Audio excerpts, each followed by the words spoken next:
So New Mexico got some grant money to write a statewide reporting system. And they made it mandatory pretty much for every agency in the state of New Mexico to have their report writing system. Now this is great. This is a great information sharing opportunity. It's an opportunity for agencies to network between each other. If I arrest Joe Schmo in the southern part of the state, and then Joe Schmo goes up and commits a bunch of offenses in the northern part of the state, we can link him in with those offenses, and it's a great opportunity for us as law enforcement to have a statewide report writing program. The problem is that each department has individual needs. For instance, at my college, Marietta College Police Department, every year, because we are a private university, we are required to give specific crime statistics separate from the UCR to the Federal Department of Education. So I need a report writing program that will identify those specific requirements and send them and put them in a format so that once a year I can send those statistics to the Department of Education. Now the City Police Department doesn't need that, and the State Highway Patrol doesn't need that. I need that as a private entity or as a university police department. So a state report writing system wouldn't work for me in that case. The same is true for larger departments, and that's where we got a lot of, or where New Mexico got a lot of negative reaction. Was larger departments that said, "Listen, we got specific things that our council wants to know. We want to be able to track officers' times when they're out with a call. We want to be able to associate vehicles with a report. We want to be able to do all these different things that are specific to our agency." And the state of New Mexico just couldn't make it specific to the department. It was a generalized police reporting system. So that made it tough. We're seeing some states come back with these statewide report writing programs. An interesting one is in the state of Ohio called OLEG. The state received millions of dollars in federal grant money to write a statewide report writing program. Right now they have about 300 agencies on it. They're shooting to have 500 by the end of the year. The advantage to this system is that it's free. I can tell you as a police chief, I've spent over $25,000 on report writing programs. So to have a free report writing program, that's great. But once again, it doesn't do my specific needs. So it's hard for us to move into a report writing program like that because it doesn't meet specific needs. So you may see, you're going to see some interoperability. Like our city and our county, they use the same report writing system, software. So I believe that in the next few years, you'll see those two agencies be able to merge their information a little bit so that they can see each other's reports and share information that way.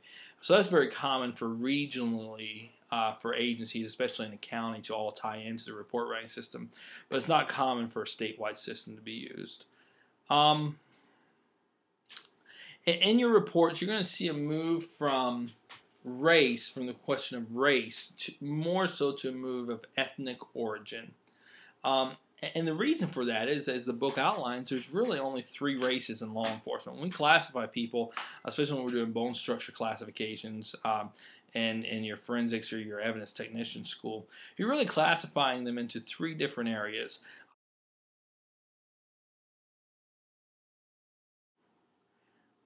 So you're really only doing 3 classifications. So what you want to do is that you actually want to look at ethnic origin, because what that does for us is that gives us a more specific ethnicity when we go back in years to come to review your report. So your book talks a little bit about that. Something that the book talks about that I've never done, that I found very interesting, and I think that I will actually begin doing, is capitalizing the entire name. It talks about capitalizing the entire name to make that name stand out in that report. And I think that's interesting. In particular, capitalizing just the last name. It depends on how your department likes to write things. Usually when I write a report, I involve with names involved, I will do the full name, Jacob Allen Smith. And then from then on, I will say Mr. Smith. Now, where you get into trouble with that is if you are doing a report with a family, like a family dispute. you're going to have Mr. Smith, Mrs. Smith, and Junior Smith, you know. And a lot of times these families will have the same first initial. So when you say Mr. J. Smith and you want to talk about his son, who's also John Smith, you're going to run into an issue. So you may have to do the full name in that case. But I do like the idea of capitalizing the entire last name at least, to just clearly identify who you're talking about and that you're talking about an actual individual. I thought it was a good idea. So actually, I think this has changed the way our department will be doing things. Now, something we see is officers use the last name, comma, then first name in their narrative. And that kind of came from computer databases trying to classify people in the database. And so they would use last name first, then first name. Bad idea. Bad idea in the narrative. You see a lot of the actual forms going back to first, middle, last. It's just not a good habit to get into. In the narrative police report writing, we always do first, middle, and last name in the order that they are given. Then comes a great question of, do we fill in every blank? And that really comes back to your department. We do not require our officers to fill in every blank because we do computerized reports, so it saves it and it solidifies that report so people can't add things to it at a later date. But if you're doing a handwritten report, a lot of departments will now do NA for not applicable. Now, we used to use DNA. It does not apply, but obviously with the invention of DNA, we stopped doing that.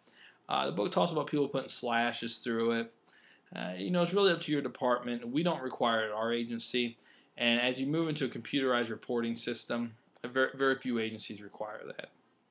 Last thing I just want to talk about is what the book talked about, which was keeping up to date. You know, any department you go to is going to have this plethora of police magazines coming in. Some are free, some are paid for subscription, but there's going to be a lot of magazines coming through. I would highly recommend keeping up to date on those. They have the latest and greatest information that comes out, and it's good information. So, good luck this week. I hope you enjoy your holiday, and don't forget your discussion board is due by Friday, and responses are due by Sunday. If they're not in, then it's a 0. Okay, so if you don't get it in by Friday, it's going to be a 0. So it's a discussion board as a whole, not individual points for each posting. So, all right, feel free to send me an email through the class website if you have any questions. Have a great night.